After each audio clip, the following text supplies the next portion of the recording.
Olá, pessoal! A partir dessa semana, nós vamos começar a ver citoplasma celular. E para essa semana, nós vamos ver citosol e citoesqueleto, que são dois dos componentes desse citoplasma celular. O citoplasma é um espaço intracelular, ou seja, que fica dentro da célula, e ele se estende desde a membrana plasmática até o envoltório nuclear, ou seja, a carioteca das células eucarióticas. O citoplasma é preenchido por uma matéria coloidal e semifluida, ou seja, gelatinosa, denominada citosol, onde estão suspensas as organelas celulares e também as proteínas filamentosas do citoesqueleto. Visto a microscopia óptica, o citoplasma celular parece uma região vazia. Ele chega até a ser meio frustrante quando visto no microscópio óptico. Mas isso é devido ao fato de que o microscópio óptico permite um aumento apenas por volta de 1000 a no máximo 1200 vezes.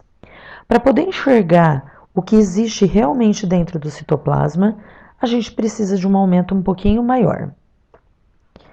O microscópio eletrônico permite que a gente enxergue a riqueza de detalhes que existe no citoplasma celular.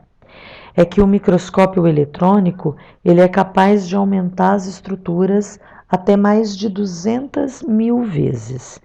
Então, isso permite que a gente enxergue o citoplasma não como uma estrutura vazia, mas uma estrutura rica em subestruturas. Nós podemos subdividir o citoplasma celular em três componentes: o citosol, o citoesqueleto e as organelas celulares. Por organelas celulares, nós entendemos subestruturas que são delimitadas por membrana e que possuem um compartimento interno, onde pode ser armazenado alguma coisa. Baseada nessa definição, nós temos apenas 5 organelas.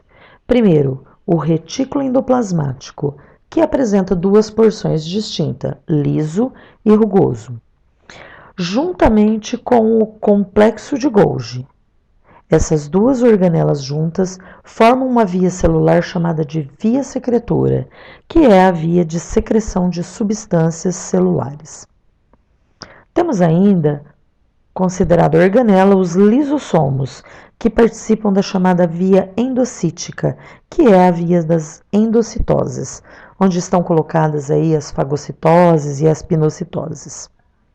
Fazem parte ainda desse grupo de organelas as mitocôndrias e os peroxissomos.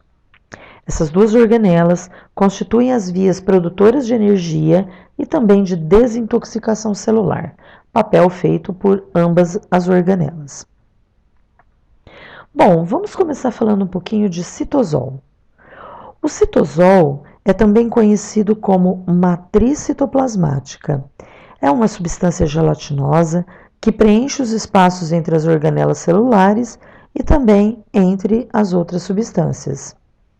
O citosol é composto principalmente por água, proteínas, sais minerais, íons, aminoácidos e nucleotídeos que são precursores dos ácidos nucleicos, e também de açúcares.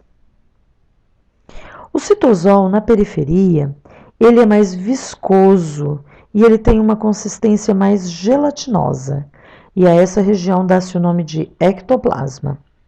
Já na parte central da célula, o citosol tem uma consistência mais fluida, e aí ele é chamado de endoplasma.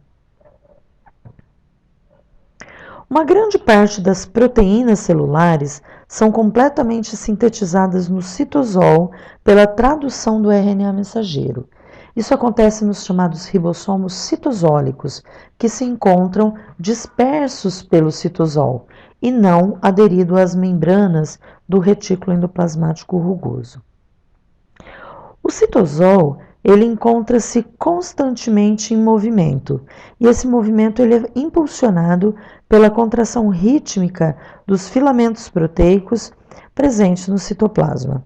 A esse movimento se dá o nome de ciclose. Vamos conhecer então esses filamentos proteicos capazes de impulsionar o citosol celular. Juntos, esses filamentos constituem uma estrutura chamada de citoesqueleto. Bom, o esqueleto é um órgão de sustentação do corpo, composto por ossos de diferentes tamanhos, diferentes formas, e que fornece proteção aos órgãos internos e ponto de apoio para a sustentação dos músculos. As células também possuem um esqueleto chamado citoesqueleto, que mantém a forma da célula, as organizações do seu espaço interior, como também a capacidade de movimentação, são algumas funções realizadas por esse sistema de filamentos proteicos.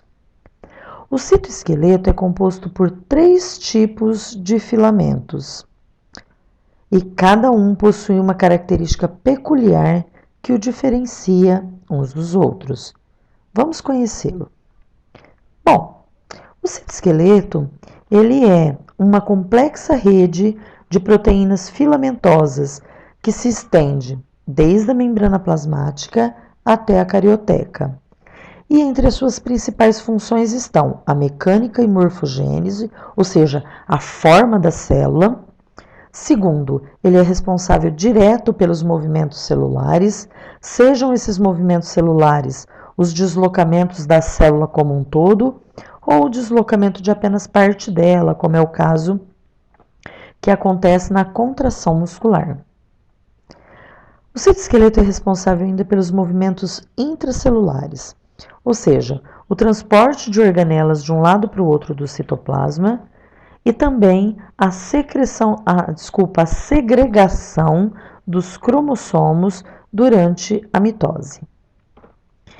O citoesqueleto é formado por 3 tipos de filamentos proteicos: os microfilamentos de actina, os filamentos intermediários e os microtúbulos.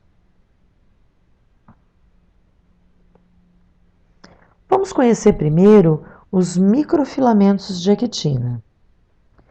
Os microfilamentos de actina são estruturas formadas por 2 cadeias em espiral de monômeros globosos de actina. Por serem globosos, recebem o nome de actina G. Essas estruturas globulares, elas se juntam, são colocadas uma depois das outras e formam uma estrutura filamentosa, que, porque é filamentosa, recebe o nome de actina F. Essa actina F, ela vai ficar parecendo um filamento e se junta com outro filamento, lembrando um colarzinho de pérolas enrolado um ao redor do outro. Esse é o microfilamento de actina. Para que os microfilamentos de actina possam ser formados a partir das estruturas monoméricas, é preciso que um monômero faça adesão ao outro.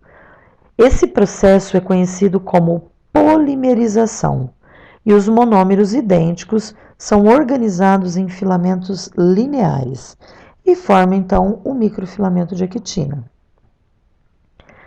A actina é uma das proteínas mais abundantes no interior celular, constitui 5% do total de proteínas celulares e são particularmente abundantes nas células musculares esqueléticas e também nas células musculares cardíacas.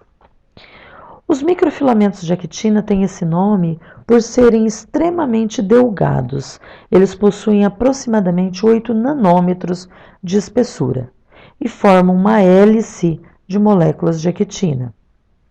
Como já disse, nós temos a actina globular ou actina G, que é monomérica, ou seja, mono quer dizer 1, e à medida que ela vai polimerizando umas às outras, vão formando a actina F, que é filamentosa e que é formada por vários monômeros.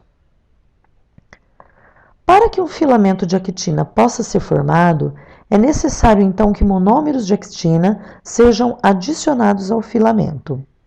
Esses monômeros de actina são adicionados sempre numa mesma extremidade, e essa extremidade recebe o nome então de extremidade mais.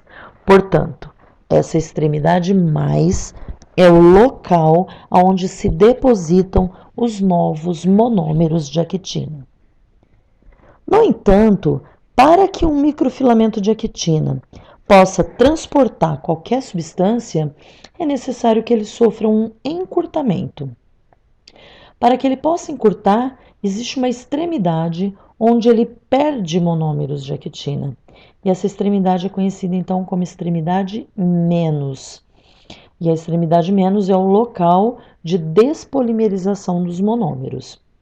A extremidade mais, então, é para onde o microfilamento de actina cresce, e a extremidade menos é a extremidade por onde diminui o tamanho dos microfilamentos de actina. Para que a polimerização dos monômeros de actina aconteça, é necessário ATP, energia, também íons potássio e magnésio. Os microfilamentos de actina aparecem no citoplasma de todas as células e o papel deles é ajudar no posicionamento das organelas. São particularmente abundantes nas células musculares, onde atuam no processo de contração dessas células, juntamente com a miosina, como a gente ainda vai ver mais para frente. Essa imagem está mostrando uma micrografia óptica, né, uma fotografia de microscopia óptica das fibras musculares esqueléticas. Cada fibra longa dessa é uma célula, né? Percebam que essa fibra ela tem vários núcleos, como dá para ver na imagem. A fibra muscular esquelética é um exemplo de fibra multinucleada. Ao longo do citoplasma dessa célula, vocês percebem que elas são todas quadriculadinhas, né? Lembrando aí um papel quadriculado. A essa quadriculação dá-se o nome de estrias. As estrias, elas são formadas por uma repetição das proteínas actina e miosina, que juntam no sistema contrátil da contração muscular. Mas ainda existem nesse sistema duas outras proteínas, a tropomiosina e a troponina, que são proteínas reguladoras. Ao longo dessa célula muscular, encontram-se então dispostas as chamadas miofibrilas. As miofibrilas são estruturas cilíndricas de aproximadamente 1 micrômetro de diâmetro, e ao longo dessa miofibrila que se encontram as estrias transversais. À medida que essas estrias transversais se repetem, formam uma estrutura chamada de sarcômero, que é o sistema que vai girar força para a contração muscular. Esta imagem trata-se de uma fotografia de microscopia óptica, onde uma célula foi corada com um corante de fluorescência. Esse corante de fluorescência, ele corou em verde tudo aquilo que é microtúbulo, que é um outro componente do citoesqueleto que a gente vai falar daqui a pouco. E cora em vermelho, que vocês estão vendo que é bem mais abundante, cora em vermelho os microfilamentos de actina. Essa foto dá para ter uma ideia da quantidade de microfilamentos de actina que se estendem desde abaixo da membrana plasmática até as proximidades do núcleo.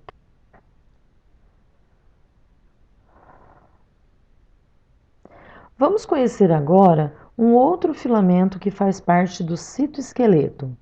Trata-se dos filamentos intermediários.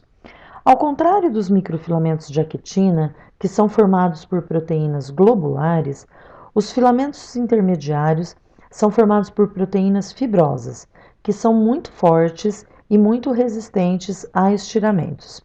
A sua principal função é resistir à tensão mecânica. Os filamentos intermediários aparecem apenas em células de animais multicelulares, ou seja, eles não aparecem em organismos unicelulares. São fibras proteicas duras e muito resistentes, formado por proteínas fibrosas e alongadas, e eles são bastante comuns em células epiteliais, perfazendo a adesão entre uma célula e outra.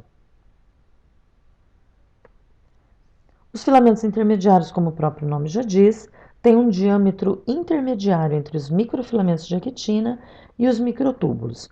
Por isso, eles têm entre 8 e 10 nanômetros de espessura. São filamentos intermediários. Primeiro, os filamentos de queratina. Esses filamentos de queratina formam os cabelos, os pelos e também as unhas. Essa imagem mostra duas células epiteliais unidas fortemente por uma estrutura chamada desmossomo. O desmossomo também é formado por essa proteína queratina, mostrando então a resistência que a queratina é capaz de dar a essas estruturas de adesão entre uma célula epitelial e outra. São filamentos intermediários também os chamados neurofilamentos. Os neurofilamentos são filamentos que formam os axônios. Os axônios são essas estruturas marrons coradas nessa imagem. Trata-se de prolongamentos das células nervosas, os neurônios. Então, aqui está representado um neurônio e a região do axônio seria essa região. Então, essa daqui é uma imagem de microscopia óptica desses neurofilamentos da região axonal. Filamentos intermediários também, os chamados filamentos gliais, que estão presentes no citoplasma das células da glia, que são células de suporte do tecido nervoso. Os filamentos intermediários constituem também a chamada lâmina nuclear. Trata-se de uma rede de filamentos intermediários compostos por 3 tipos de proteínas, chamadas laminas. São elas as laminas A, B e C. As laminas estão situadas na periferia do núcleo, abaixo da carioteca, e ele confere estabilidade à carioteca. Nessa imagem, é possível ver as 2 membranas da carioteca e abaixo dela esses 3 filamentos que estão esquematizados em verde, representando as laminas. Esse conjunto forma a lâmina nuclear. Percebam que a lâmina nuclear sustenta a região da carioteca, mas também é utilizada para se prender à cromatina dos cromossomos. Durante o processo de divisão celular, a mitose, é necessário que a carioteca se desorganize. Essa desorganização da carioteca é promovida pela desintegração dessas laminas e, consequentemente, pela desorganização da lâmina nuclear. Quando a mitose termina, a lâmina nuclear refaz a carioteca. O terceiro tipo de filamento dessas células, os microtúbulos. Os microtúbulos estão presentes no citoplasma de todas as células eucariontes. São estruturas tubulares formadas por monômeros globulares das proteínas alfa-tubulina e beta-tubulina. Os microtúbulos ajudam no posicionamento das organelas, além de formarem estruturas de deslocamento celular. Cada microtúbulo é um heteropolímero empacotado ao redor de um núcleo vazio, formando uma estrutura cilíndrica. Na verdade, como mostra pela imagem, são 13 protofilamentos distribuídos, colocados ao redor desse núcleo. Esses protofilamentos são lineares e são uma repetição das moléculas de alfa e beta-tubulina. Quando colocados um ao lado do outro, esses protofilamentos formam um tubo, um pequeno tubo, por isso chamado de microtúbulo. Aqui está esquematizada a extremidade mais, que é onde são adicionados os monômeros de alfa e beta-tubulina, e a extremidade menos, que vai despolimerizar esses monômeros para que o microtúbulo possa ser uma estrutura dinâmica a ponto de transportar ou deslocar uma substância. O microtúbulo é então uma estrutura cilíndrica de heteropolímeros formado por 13 protofilamentos lineares de alfa e beta-tubulina. Nessa imagem está representado um microtúbulo onde se repetem alfa e beta-tubulina. Essa repetição de alfa e beta-tubulina forma um protofilamento. 13 protofilamentos, como pode ser visto nesse corte transversal, formam um microtúbulo. Para que se polimerizem, os microtúbulos precisam de uma temperatura aproximada em 37 graus centígrados e também a presença de energia, GTP, e também dos íons magnésio. Os novos microtúbulos que são formados têm origem na região central dos centríolos, chamado de centrosomo. A partir do centrosomo é formada uma rede em forma de estrela que se estende por toda a célula, chamada de áster. Os microtúbulos são também utilizados para arrastar os cromossomos durante a mitose. Como vamos mostrar um pouquinho mais para frente, a formação dos chamadas fibras do fuso. Os microtúbulos são importantíssimos, então, para que a divisão celular aconteça. Como é de conhecimento geral, os tumores que originam os cânceres são, na verdade, um processo de mitoses sucessivas desorganizadas. Então, todo tumor ele se origina com uma grande quantidade de mitose. Por causa disso, os microtúbulos exercem um papel importante na formação de novas células tumorais. Os microtúbulos, portanto, são sensíveis às chamadas drogas antimitóticas. As drogas antimitóticas são aquelas, então, que tentam impedir que a mitose aconteça.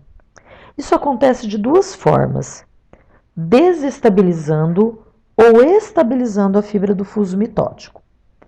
Quando uma droga ela desestabiliza o fuso mitótico, esse fuso mitótico se rompe e a mitose para. Quando ocorre a estabilização do fuso mitótico, o microtúbulo para de crescer e, portanto, ele não consegue arrastar os cromossomos, o que também paralisa a mitose. As drogas antimitóticas, então, têm como papel impedir a polimerização dos monômeros de tubulina ou então romper os microtúbulos. A colchicina, por exemplo, é uma droga que se liga fortemente à molécula de tubulina e impede a sua polimerização, o que impede também a mitose. Drogas antimitóticas como, por exemplo, o Taxol, são importantes no tratamento do câncer, né? O Taxol, ele provoca um rompimento dos microtúbulos do fuso e, portanto, impede que a mitose aconteça. Outras drogas antimitóticas, também usadas no tratamento do câncer, como a vinblastina e a vincristina, estabilizam o fuso mitótico e, dessa maneira, paralisam a mitose. Esse processo, apesar de ser eficiente, ele também prejudica as células saudáveis. Então, não só as células tumorais vão sofrer com essa paralisação, mas também aquelas células normais que precisam da mitose para continuar se regenerando. Bom, vamos passar agora a conhecer algumas estruturas que são formadas por microtúbulos. Talvez a estrutura formada por microtúbulo mais famosa que existe seja o centríolo. O centríolo é um par de estruturas cilíndricas presente no citoplasma celular. Então, como mostrado na imagem, os centríolos aparecem sempre aos pares. Um dos centríolos sempre está em orientação longitudinal, enquanto o outro está em orientação transversal. Nunca numa célula a gente vê apenas um centríolo, sempre os pares. Essa aqui, por exemplo, é uma imagem de microscopia eletrônica, mostrando aqui os centríolos em corte transversal, em orientação transversal, e aqui o centríolo em orientação longitudinal. O centríolo chegou, durante um tempo, a ser tratado como uma organela, mas ele não tem membrana, não é delimitado por membrana, não possui compartimento interno. Como é formado por microtúbulos, ele é classificado hoje como uma estrutura do citoesqueleto. Os centríolos são muito importantes para que a divisão celular aconteça. É a partir dele que surge o comando para que a divisão comece a acontecer. É o centríolo também que formam as fibras do fuso durante a mitose. Outro componente do citoesqueleto formado por microtúbulos são os cílios. Os cílios são apêndices muito finos e delicados e bastante curtos, que têm capacidade de movimento a partir de ondas unidirecionais, que são movimentos coordenados em forma de chicote. Os cílios são os principais responsáveis pelo deslocamento de alguns tipos de protozoários, os chamados protozoários ciliados, como o paramécio, por exemplo, e como esse protozoário que está esquematizado aqui. Desculpa, isso é uma fotografia de microscopia óptica de um protozoário, onde nós podemos ver que ele é um ciliado, tem vários cílios, ok? No ser humano, os cílios fazem parte de uma rede de filtração de ar ao constituir parte das células do epitélio ciliado da traqueia, como está esquematizado na imagem ao lado. Se nós fizermos um corte muito pequeno, muito fino ao longo desses cílios, nós vamos ver a estrutura molecular dos cílios. Cada uma dessas estruturas esféricas representam um microtúbulo componente dos cílios. Com isso, nós podemos ver que cada cílio é formado por 9 pares de microtúbulos periféricos e um par central, fazendo um total de 20 microtúbulos para cada cílio. Aqui aquela imagem num momento um pouquinho maior, onde a gente pode visualizar com maior detalhe os cílios das células ciliadas da traqueia. Esses cílios, juntamente com a secreção do muco no sistema respiratório, possibilita agir como um filtro para reter partículas de impureza. Essa imagem trata-se de uma imagem de microscopia óptica do mesmo epitélio cilíndrico ciliado da traqueia, mostrando claramente na superfície apical das células a presença dos cílios. Um outro componente formado por microtúbulos é o flagelo. Os flagelos, ao contrário dos cílios, geralmente são únicos. E como os cílios são bastante curtinhos, o flagelo também tende a ser mais longo, mais alongado. No entanto, ele tem estrutura molecular semelhante à dos cílios. O flagelo também pode ser usado como mecanismo de deslocamento de alguns protozoários. É o caso desse protozoário da imagem, que é uma euglena, que é um flagelado. Então, ela se desloca pelo movimento do flagelo. Na espécie humana, o deslocamento da célula germinativa masculina, o espermatozoide, também se dá pelo flagelo. Essa é uma estrutura molecular de um corte transversal através do flagelo. Nós podemos perceber que a estrutura molecular do flagelo é idêntica à estrutura molecular dos cílios, ou seja, formada por 9 pares de microtúbulos periféricos e um par central. Aqui um pouco mais de perto, uma microscopia eletrônica de varredura do espermatozoide, mostrando a célula propriamente dita, e aqui o flagelo, que é o responsável pelo batimento e, consequentemente, deslocamento dessa célula até chegar no ovócito que vai ser fecundado. Esse mesmo espermatozoide pode ser observado na microscopia eletrônica de transmissão, mostrando aqui o flagelo logo abaixo da célula. E, finalmente, uma estrutura também formada por microtúbulos de extrema importância para a vida celular, as fibras do fuso.